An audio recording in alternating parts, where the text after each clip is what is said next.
رسالة اليوم: أتهزمك المواقف الضئيلة وفتات الذكرى الخاوية؟ أتنحني بين صراعات الآلام ووهن عجزها؟ أتقلق من عسر اللحظات وتأخر ساعات يسرها؟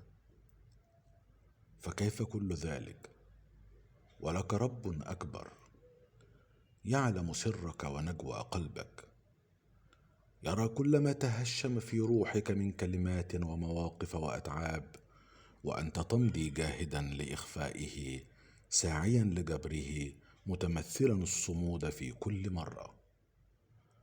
لا بأس ما دمت في كنف الإله باقيا، فالله يرعاك ويلطف بروحك من قوته، قوة تتخلق بها في رياح الحياة، تعيد فيها ترميم قصورك، وتلون رمادية أيامك، وتجعلك تبصر الحياة بألوان الجمال والندرة والإشراق.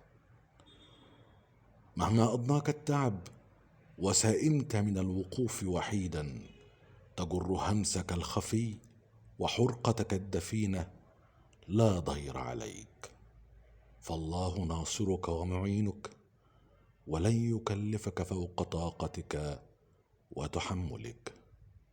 أداء صوتي أحمد شاهين.